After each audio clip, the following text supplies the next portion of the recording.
Season 1, Episode 11.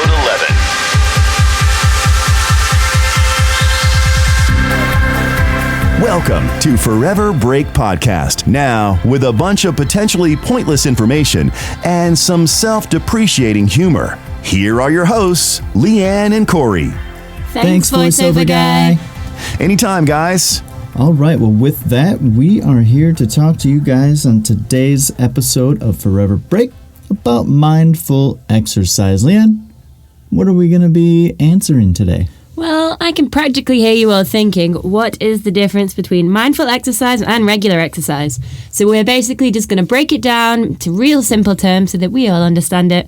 And we're going to talk about how we can benefit from it. Absolutely. There's a lot of benefits to being mindful while you're exercising, and we've got a couple of fantastic interviews to take us through that. Number one is going to be with the lovely Mr. Joseph Sham. He's a certified yoga and meditation teacher from Kochi, India, runs a wellness center where he focuses on different forms of yoga and meditation and just overall healthy lifestyle and diet practices. Then we're going to have a quick discussion about what we talked about with Joseph, and then we're going to move on to our second interview with the lovely friend of mine, Miss Ashleigh Stewart from Perth, Western Australia. Ash is a qualified yoga and Pilates instructor. She has such a broad knowledge on personal training and nutrition. She helped me out when I was trying to get fit, actually. And she just has a lot of knowledge on the subject. So we're going to get into the nitty-gritty and the science of it all. Yeah, two great interviews. We will definitely have more information for you guys in the show notes. And obviously, for deeper dives, check out foreverbreak.com because it is a fantastic website. Quick quote. Coming to you from Alberto Einstein, life is like riding a bicycle. To keep your balance, you must keep moving. I trust Al. I trust Al with everything. Under the magnifying glass. So, mindful exercise. Lianne, what does it mean? It just basically means connecting your mind and your body and being present in the moment and not to let your thoughts run away to the events of the day or getting trapped in trends and fads. To contemplate the workout you're doing, focusing on the why you're doing it rather than what you're doing, and don't really get caught up in the short-term goals like losing weight, but more focus on the overall health improvements you will experience.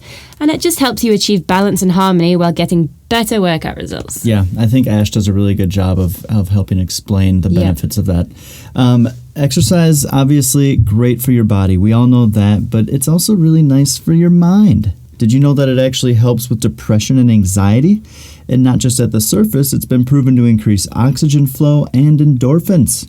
That positive physical reaction helps your brain. Your brain's a muscle. Exercise it. The most important one, in fact. Mm-hmm. And we all know that exercise can be daunting at times. We've all been there. We've got these goals and we want to go out there and do it. Sometimes it's just hard to get motivation. And I think with goal setting, we often give ourselves unrealistic results and expectations just because of how body image is represented in our society. So I think step one is definitely setting realistic goals. It helps you stay motivated and healthy. And mindful exercise really brings whatever you have at the present moment. Don't worry about striving to keep up with the Joneses or beating yesterday's time. Just accept what you have to offer, your exercise, and let it flow. So Corey, tell us how exercise impacts you. Well, I got to tell you guys, I'm fortunate. I've grown up in a very active family and just kind of around a lot of activity my whole life. From a dad who would every day walk a minimum of 3 miles just to get his little bit of exercise, to a brother who has competed regularly in Ironmans for the last decade. So I get my motivation from all over the place, but for me, I just am always having to do something. If I go too many consecutive days without some sort of movement, it affects me mentally, negatively. Yeah. And it gets really tough. So I'm at least running a few miles a week, sit up some push-ups, some stretching, stuff like that. But really, if I'm thinking about it, I'm 4 or 5 days a week pretty actively, being that I'm in the right setting, just trying to hit my goals and just staying regularly active. What about you, Lee?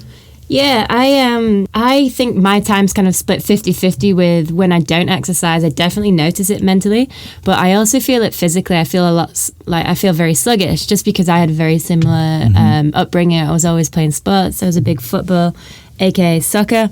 player growing up, and yeah, I just feel like the more exercise I do, the better I feel. Just in everyday life, I can definitely feel a physical reaction, and I think in turn that boosts my mental confidence and my mental happiness. But enough about us amateurs. Why don't we talk to some professionals? Spotlight on. All right, this week's Spotlight is going to include 2 interviews from experts we have been lucky enough to meet on our travels. The first is with Mr. Joseph Sham, who, like yoga itself, is from India. Joseph is a qualified yoga teacher with a United States Alliance, and he now runs a yoga and wellness retreat in Kochi, India. Guests of the retreat do a variety of types of yoga.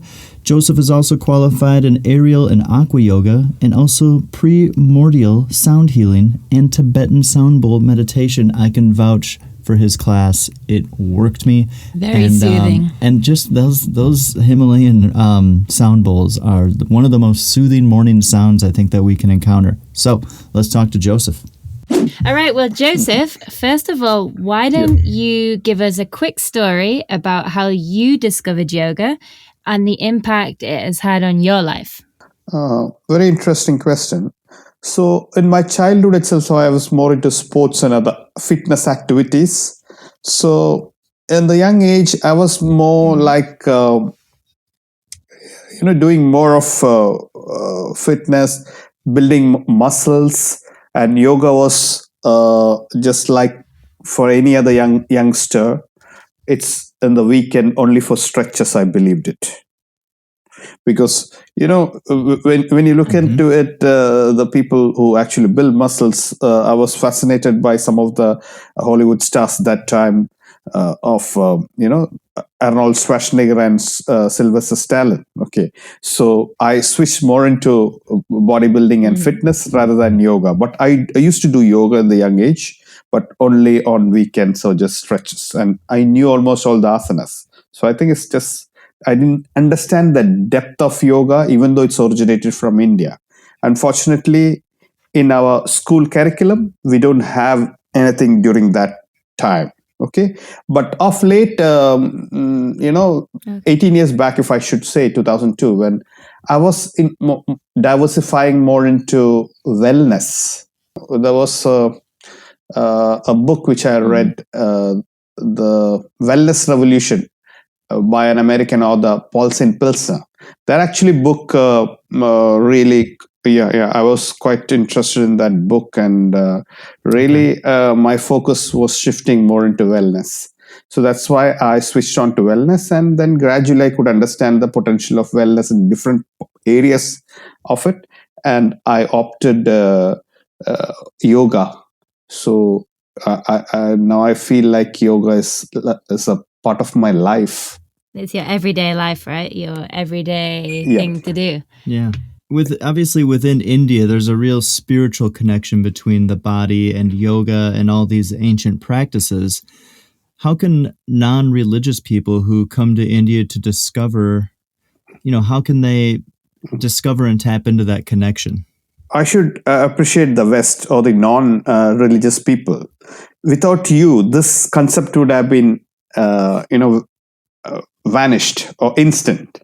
There are other pretty things like, yoga,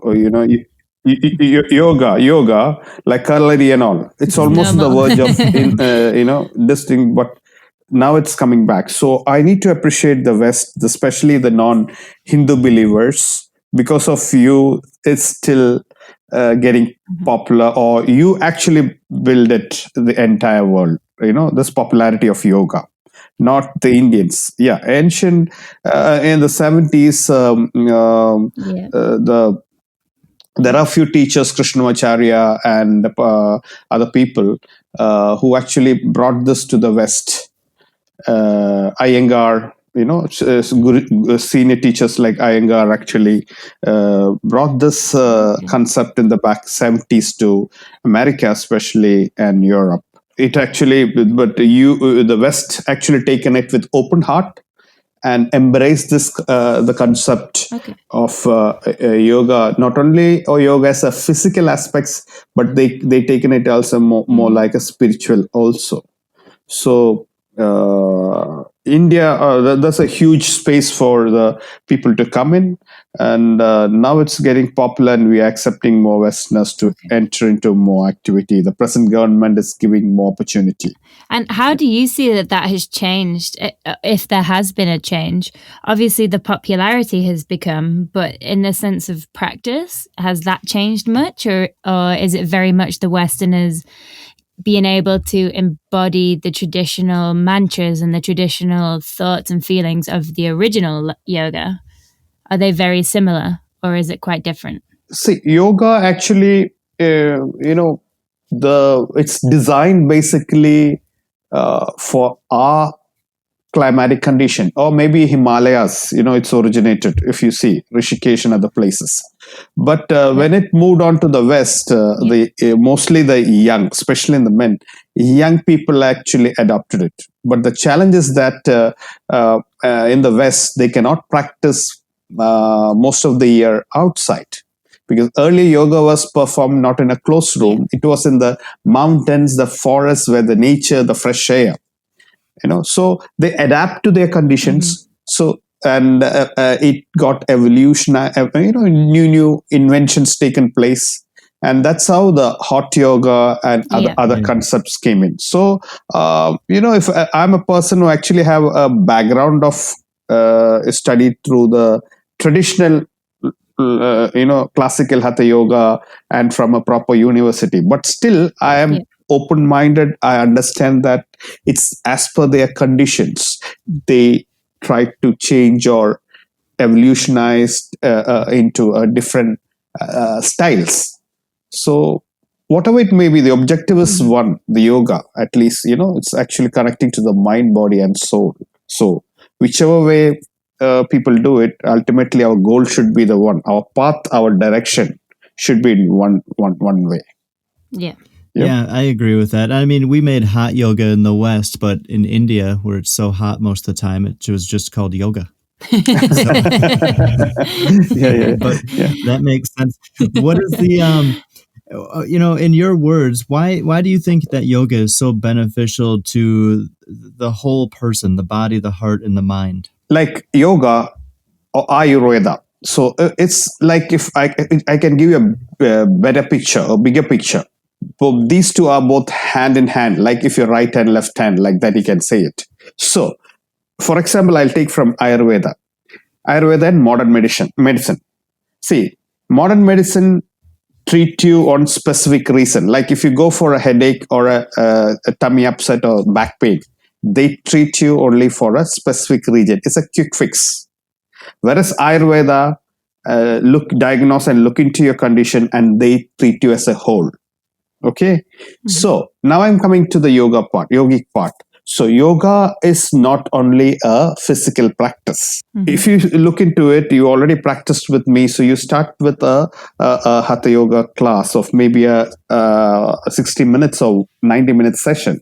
We start off with a relaxation. That means you may be coming out, maybe driving 10-15 minutes, or maybe overnight a bad sleep. So we make you calm down, surrender yourself on that particular flow. And then we start with some of the positive things. That is mantras, the morning chant, or you can call us like a prayer. But it doesn't mention anything about religious, but it always chants positive. Okay, both goodwill, we chant goodwill for the student as well as for the teacher to start off. And then we start off with some of the breathing or the pranayam cleansing techniques in the morning. Okay, so it's so systematic that removes all your blockages in your body, especially in the breath. You have a closed nostril.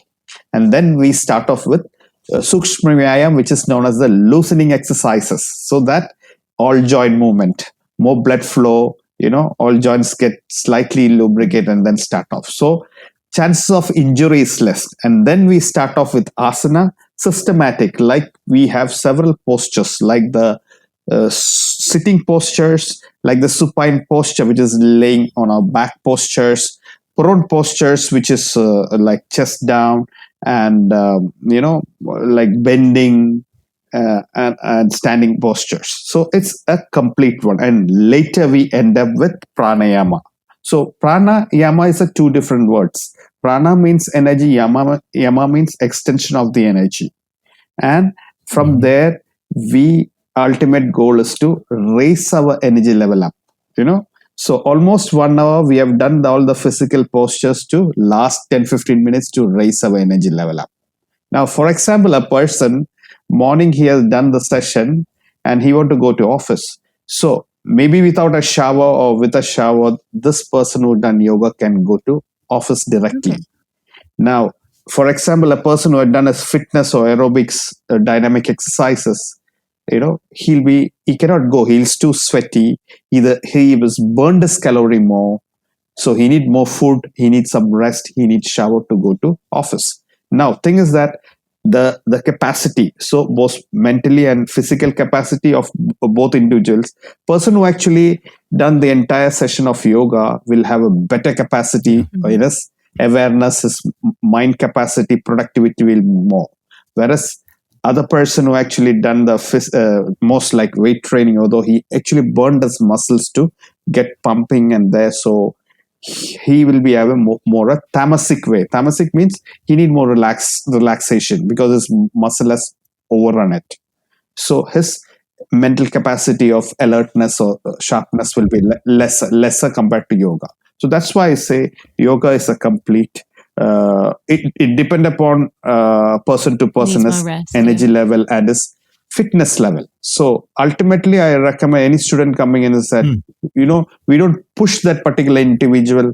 All we do is that, let him be comfortable in the yoga flow and do as per the capacity. We always mention it, do as per your capacity. Don't overstretch. That's our main instruction we give it. Okay? Yeah. No, I think that makes a lot of sense. One of the things that I remember when we visited you was that one of the morning yoga classes, and just between the use of the sound bowls that you use, you did some poses that were unique to me. Even I have a pretty limited yoga practice and history, but it was still pretty unique to me. And then just overall the physical exertion I had, and I found it by far to be the most challenging yoga class I've ever been in.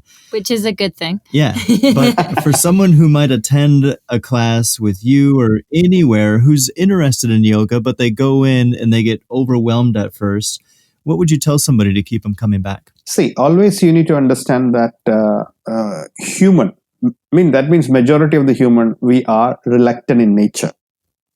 Means we are lazy in nature, especially waking up in the morning. Not everybody will have the high energy level. Lianne. I can agree to that one. So I make my class more fun connected. So I also attended classes in the West. So what I have seen is that the moment they come in, they hardly have 60 minutes one session. So the moment they come in, they started off with dynamic Surya Namaskara. So imagine that somebody who actually have some problems, physical challenges, broken bones, or maybe around elderly person in 50s and 60s. It will be a little bit hard. But in my class, I make it, people who come in, I start off with the relaxation music for around a few minutes. So that itself surrender them, ground them up, calm them up, and balance their, breath cycle. So it's easy. And then I started off calming and warming exercises and then proceeded. And I always do as per the capacity of the people. Even though it's a group class also, but I look at the people's condition. If I have people too many elderly or maybe not flexible, so I introduce that particular class very different, which can be easy for both the people who actually have youngsters who can do the advanced and also beginners. I balance it in a better way and make it fun connected, go to people, each and everyone, try to align them, make them correct them, very important, rather than they doing it wrongly, and then end up with much more calm and relaxation technique. Yeah. So that's it. And I don't force people, but at the same time, I say that, see, either whatever you may be feeling like waking up the morning, feel like dull or not feeling like to come up, or you want to sleep it, but try make it a point, just come what may, just be on the floor. You come, place the mat on the floor and lay down. Rest, leave it to me. You have to trust the teacher and leave it to me. I Just make get it out of more bed. That's all you need to do. fun connected. Yeah, that's it. Come, hit on the floor. Rather than you staying on the bed for a long time where you're not going to get much benefit. You just come on the floor and lay down. Leave it to me. I'll take care of you. I wanted to Exactly. come the next day, but I absolutely could not because I was so sore. That's funny, but he loved it. So I guess our next question brings us to why did you start your business, the Veda Wellness Ayurveda Center, and what kind of people do you think would be drawn into your retreat in Kochi? Yes. Fine. So again, an interesting thing. So if you look into it, this particular wellness revolution originated in the early 2000s. So even some of the doctor fraternities, they have no idea what is wellness, because actually it's opposite to what we have believed is that health means the present hospitals and doctors are the health industry. Of course, they are health industry, but it's divided into two: sickness and wellness. That's what a clear picture which I got from that book, Wellness Revolution by Paulson Pilsner. Yeah. So that actually triggered me. And then I started moving on to the wellness. Even when I was moving on to that time, the doctors, even the Ayurveda doctors, they were against me. They said, you've been brainwashed and you're just wasting your energy and your time. You're young. Okay. Yeah. So then I thought, no, I need to have, because wherever I go, I'm getting rejected, even including the doctor fraternities and the paramedicals. So I said, see, this is not the right thing to do. I have to show myself an identity. So then I started off with, because my main core area initially when I started was, I started off with yoga and Ayurveda. So that's how I started off more than a decade back with the concept of Veda. Veda means knowledge. Wellness means knowledge of wellness. That's what I provided, because that wellness keyword was there since last 18 years after reading that book. So I stick on to that particular my brand, which I started off with Veda Wellness Ayurveda and Yoga Center.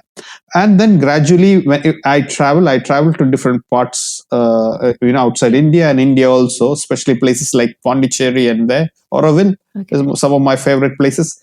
I try to learn things which is new in wellness industry, and also in yoga, different styles. Like, for example, 5 years back, I introduced the aerial yoga, or maybe 5-6 years before the sound healing was getting popular, I introduced the sound. Now I have different types of tuning forks, gongs, still, trying to introduce more other instruments or other techniques. So that's how my journey, my name, and as well as I'm very open. No, I'm not closed. I'm very open to new ideas. I just try, and I feel it's beneficial to my clients. I try to introduce it. Of course, because it's the wellness center. I like that idea of you taking. We were just talking about this earlier, how Western medicine deals with the sick, but it doesn't deal with the healthy, and how our medicine doesn't seem to target people before they get sick. And I really like that about what you do. It's really saying, okay, well, you're not sick now, but why don't you keep trying this, and then maybe you'll never get sick, kind of thing. You're kind of encouraging a healthier lifestyle, which I think means a lot. Yeah, no, it's really good. We think that pretty much anybody, just because of the warm welcoming that you get when you get to your place, and the food, how helpful you are to help people discover your city, the safety, the friendliness, and everything. We just think it's for anybody, and we're absolutely going to get your information out there with this podcast, so that people can hopefully discover you and find out more about you. And Joseph, we just got to say thank you so much. You're very passionate about what you do, and I think that comes through, and we're very appreciative for your time. Yeah. Welcome, and thank you so much for having this interview. So thank you, Joseph. That was really good information. And I think for you guys out there who have seen yoga everywhere, I think it's become so trendy now. One thing to remember is that it was one of the most traditional exercises out there. And if you're like myself, where you prefer something a bit quicker and a bit harder, that's okay. Yoga isn't just slow paced. You could have got so many different types of yoga. So definitely get in contact with Joseph or look him up online and just see which yoga is for you. Interview with someone just like you and me, but mostly you. For our next interview, we have explored how yoga has developed from traditional to modern India. Now we are going to travel across the ocean to see the impact in Western culture with an interview with the lovely Ashleigh Stewart. Ash is a qualified yoga and Pilates instructor from Perth and an all-around nutrition whiz. She works also as a nutrition and fitness coach, which is how we met in regional work camps in Oz. So welcome, Ash. So thank you for joining us today, Ash. How are you? Oh, thanks, guys. I'm really good. Pretty happy, just cruising along. So just a bit of a backstory for everybody listening. Ash and I used to work together on the mines in Australia, and Ash, you were literally my health fairy godmother, and we were in an environment where we were working really long hours in a really physically challenging job. So naturally, the last thing on my mind was to exercise, but to find the motivation was so hard. But you did it. You found it in me. So my question for you is, how did you become a PT and yoga and Pilates instructor?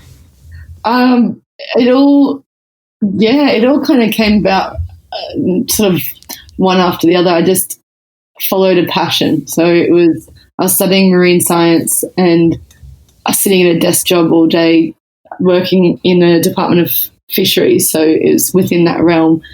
And I just realized I was getting more and more like depressed, sad, and not really satisfied. And then I kind of just felt into the fact that I wanted to move and I wanted to understand my body better. And then I enrolled in Certificate 3 and 4 in fitness. And that was the first step. I'd already been practicing yoga and I've always been fit and healthy because I surf and do a lot of movement-based stuff anyway. But yeah, when I went into that course, it was a 3-month face-to-face course where you just kind of sit down in a gym and learn from start to finish what you would need to do to change your body. So it was really cool. And that was back in 2015. Yeah, no, so long ago. I mean, it's kind of an interesting thing to get into. I think it's obviously because you have a passion for just kind of staying fit yourself and then obviously helping other people. And I'm just kind of wondering, what if we said the words mindful exercise, what would that mean to you? And how would that differ, in your opinion, from non-mindful exercise? Yeah, it's a good question. So I do believe there's such thing as mindful exercise versus being non-mindful when you exercise. And the difference is knowledge. So knowledge obviously empowers you and gives you a bit of understanding of why you're doing what you're doing. And when you know what you're doing, you actually get more effect from it as well. It's like when you go to a gym and they say squat. Now think of your bum, squeeze your glutes and lift. You can squat. We squat every day. We do it in everyday movements. But when you're told to think of a certain muscle group and then you're told to consciously use that, it actually makes the effect of the squat more. It's like it's a body-mind translation where if you know that you're doing a squat and you're thinking of doing it correctly and you're thinking of activating the right muscles, you will. And then you stand up and you've created some kind of muscular strength in your glutes. It's just like mindfulness would be having a why and having an understanding of what you're doing and enjoying that process, and in relation to or in alternative to just doing things because someone's told you to do it, but not understanding why. Yeah. Which is so true. It's so true because I'd done a lot of, it wasn't the first time I'd lifted weights or anything when I was training with you, but I noticed such a difference in my body. And yes, it could have been the really tight pants that I ordered for my uniform in the mine site. But because of your workouts, I felt really good about ordering really tight pants for my uniform. But yeah, I noticed because I was thinking about what I was doing and I saw so many improvements then, which kind of brings me on to the next question, which is obviously exercise is so often associated, particularly with younger people, with trying to improve your body image and to look good.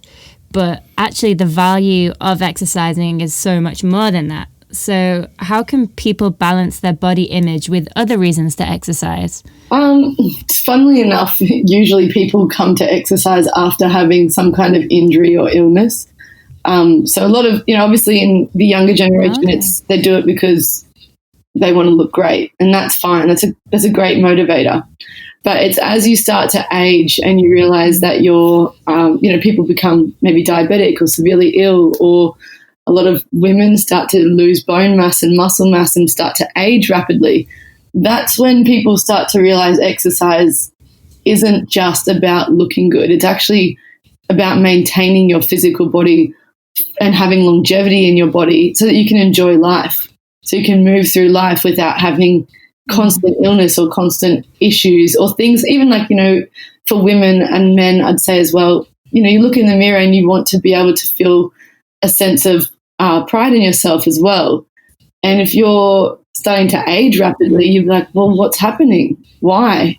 And then as soon as you start exercising, funnily enough, you'll gain muscle tone, your body starts to regenerate quicker, you start to notice anti-aging effects. There's so many reasons to exercise, but it's usually people have to have a wake-up moment to actually understand that, I think, and usually that comes from adversity. So funnily enough, it's kind of out of the darkness to the light. Yeah, for sure. I think that's and it kind of leads us into the next question regarding motivation, because I think that body image thing is a very important thing for a lot of people, but I think over the course of time and age that slowly starts to change. Which I can attest to, because a wise man who happens to be sat here with me told me the key to aging gracefully is to stretch. And as you know, I'm not one for stretching, Ash. No, I got to say that flexibility absolutely is. It's got to be.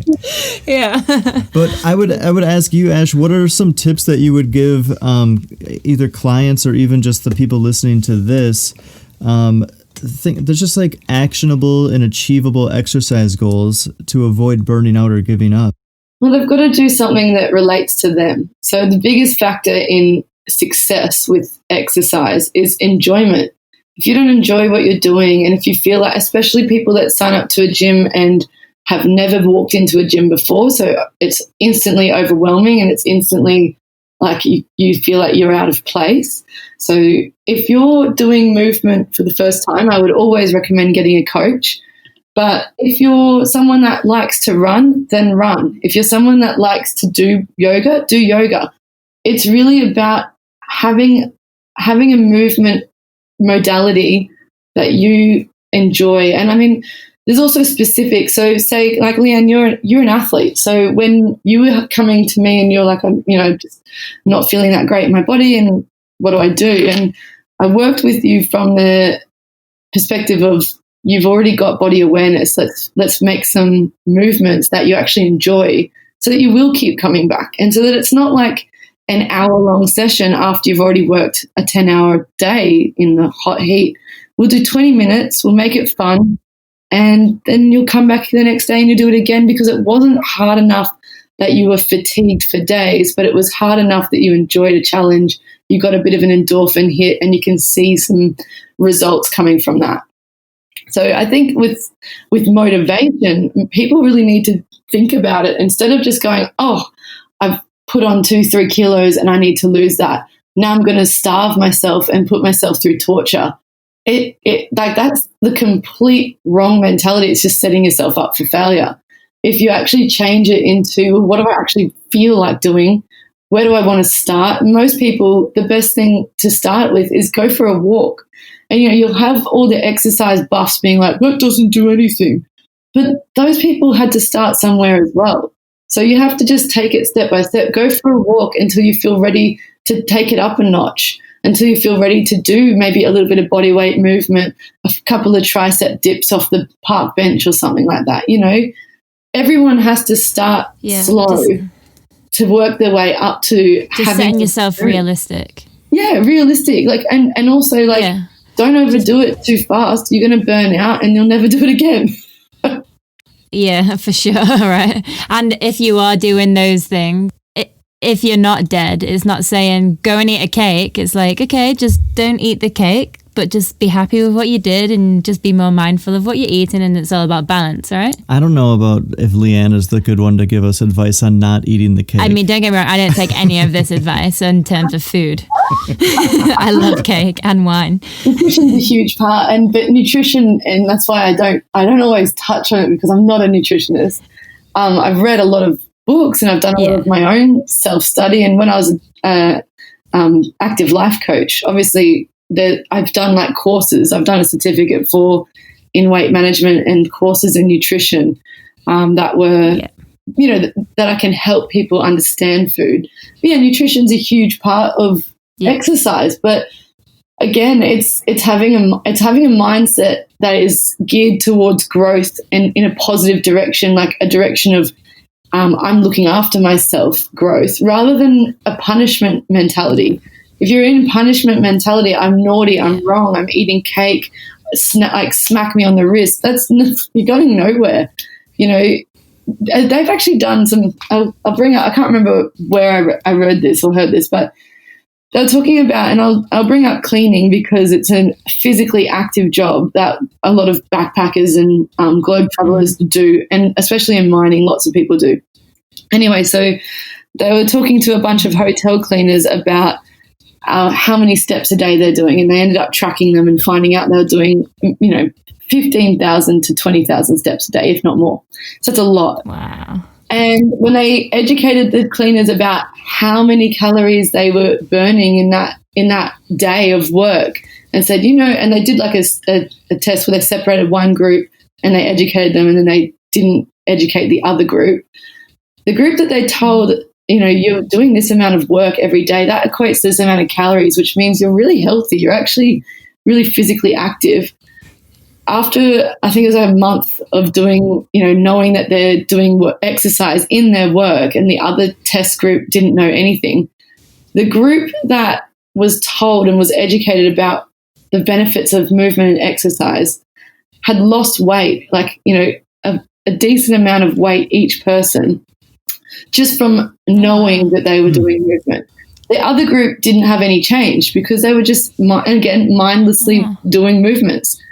The nutrition aspect of that would be, well, imagine if you then said to them, hey, you're doing exercise every day just in what you're doing. Imagine if you cleaned up your diet a little bit, what kind of effects you would get.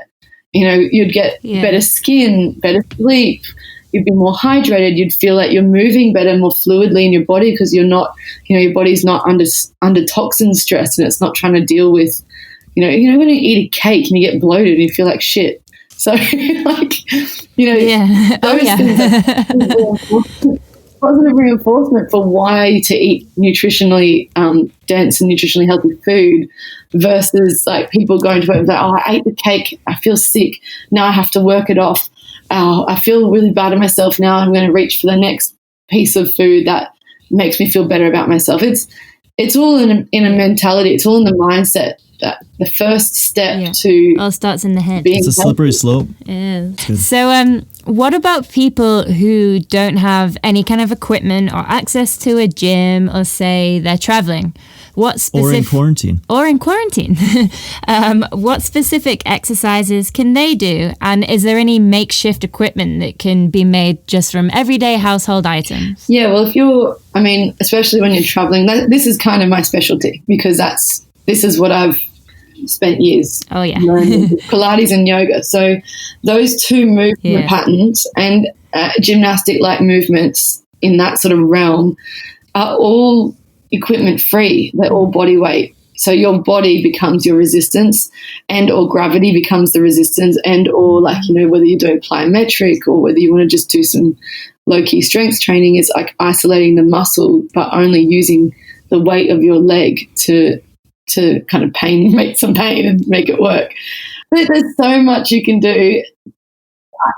I've not used a gym in the whole time that I have been a PT. Oh. I know that sounds weird, but I specialize in gym balls and lightweight dumbbells, so they were portable if I wanted to use some dumbbells. And yoga mats, little balls, little weighted balls. If I wanted to use equipment, you could find equipment anywhere. Yeah. The gym itself, to me, is very specific for a certain type of strength training. But for functional training and for life training, I didn't really feel the need to ever use it. You can go outside and do sprints, you can do push-ups, you can do all your back work from a park bench, just pulling up yourself. Right. You can do. Oh, have you got any specific ones? Yeah, just something for, say, I don't know, I guess most people kind of want to target their abdomen, or they want to target their glutes, or just the midsection generally. What are some examples of some of your favorite exercises, for example? I could start spitting out Pilates words. People won't really know them, but dumb it down for us. Dumb it down for us. Go onto YouTube and there's really amazing travel exercise bloggers, and if you just find a 20-minute Pilates movement, just put in Pilates in YouTube, and you'll get a billion videos of all different movements that access your abs, because your abs, it's not just the six-pack, there's also obliques, you've got transverse abdominals, you've got deep abdominals, and you've also got your back that comes into that. Your body works synergistically with itself. So muscles on their own. Yeah. So the muscles, you can work them on their own, but find movements that work them all together. And, your ab crunches, crisscross, all sorts you can do all these different exercises. That's cool. But make it part of a flow that works everything. So you want to be able to work all of your entire body, which it's hard for me to say specifically. You kind of have to show them, don't you? Yeah. Yeah, but the whole point is basically target as many muscles as possible. 100%. And you can. You need to be able to work your muscles and your joints every day to the full range of motion. So you want to work in a full range of motion at your joint, work the muscle group there to the point of a little bit of fatigue, and then come out and relax and do something different. Okay. And if you just think, I'll do my head and neck, shoulders, chest, back, my abdomen and my core. So, everyone's in my world, in Pilates world, they're don't refer to the core yet. No, shut up. Just refer to the core. That's your base bit. You've got a whole heap of muscles in there. You've got a whole heap of muscles in there that you can do. Don't be fancy. Just work it. Side planks, reverse.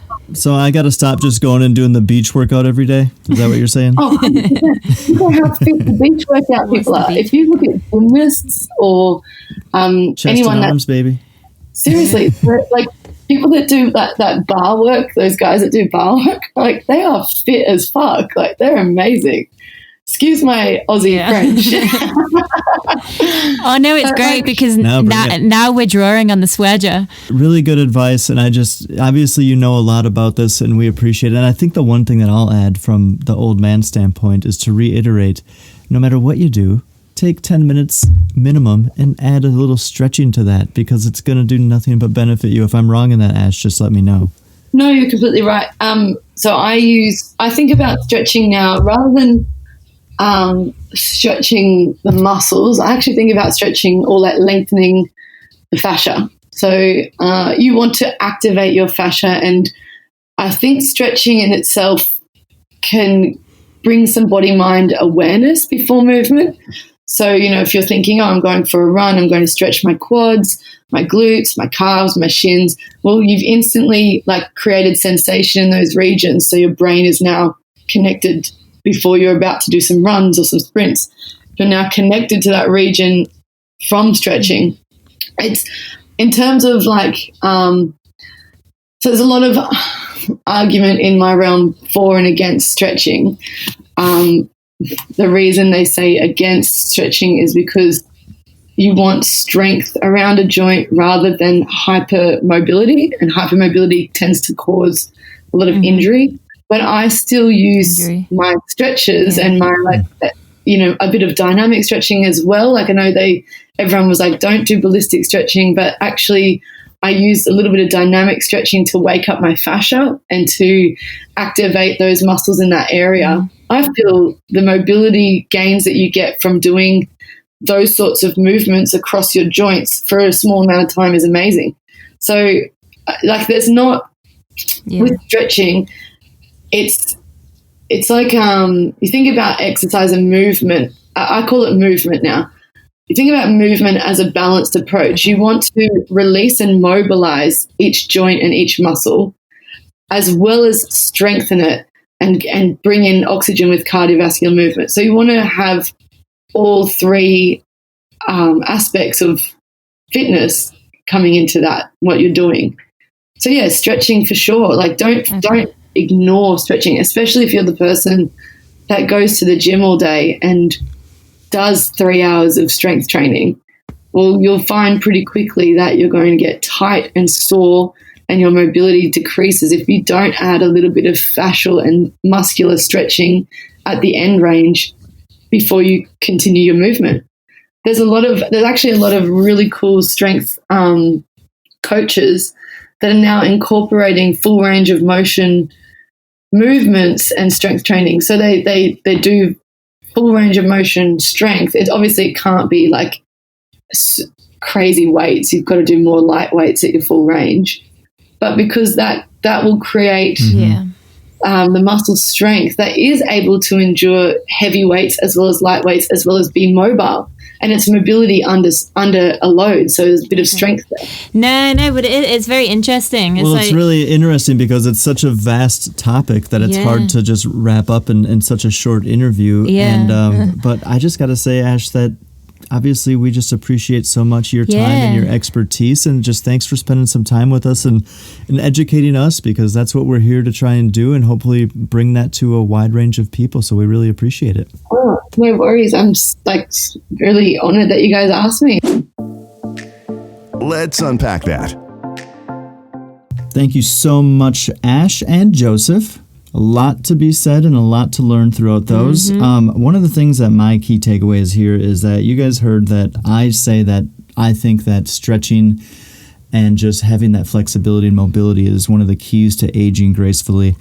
And although I've done a lot of yoga in my history, I just cannot seem to get into a regular routine and practice of it. I do a little bit of stretching at home and if I'm at the gym and stuff, but I just know that sitting down and doing 30 to 60 minutes of stretching a few days a week is just going to help me with all the aches and pains that go along with getting older. So that is one of my goals, is to try and continue to get better with that. How about you, Lee?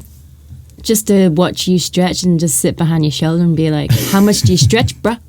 That's pretty much my goal now. My goal is to try and incorporate any kind of stretching, because I am notoriously bad at that. I do a little bit, but I get a bit lost and I twiddle my thumbs a little bit. So I think I need to find something that's a bit more challenging. Well, you've gotten big into the HIIT stuff, and I will say, to your credit, your knowledge of making meals and nutrition and that side of things has just gotten to be so great just in the last year. And I think as long as you keep learning about that and doing what you've been doing, it's good. But let's both do some stretching. Okay. Then I'll get you doing some HIIT with me. HIIT. Yeah. No, let's toss some metal, bruh. Bruh, what you lift, bruh? How much you stretch, bruh? Thanks for tuning in to this episode on mindful exercise. I'm sure we have all learned a little bit about how to get the most out of our workouts. If you are dreaming of that beautiful moment you can go on your next vacation and India sounds good, you can check out more about Joseph and his yoga retreat in the tropical state of Kerala. Seriously, it's a beautiful part of India, guys. His website is vedawellness.org. And you're going to just go there. Tons of good stuff about his homestay, all the food that he's got, all the different programs. He's got massage, all sorts of good stuff. It was a really good experience. Check it out, everybody. And also, whilst you're checking things out, check out our next episode, on episode 12, where we are going to be exploring self-expression. Do you know how to express yourself? Do you want to learn? That's the kind of things that we're going to be looking at. So thank you for tuning in, and we will catch you next time. Voiceover guy, take it away. Thanks, Lianne. Subscribe now to the Forever Break podcast on your favorite platform: Apple Podcasts, Google Podcasts, Spotify, Stitcher, and more. If you enjoyed this episode, help us out and leave a 5-star review. And remember, you can find all the juicy details discussed in this episode in the show notes at foreverbreak.com/podcast.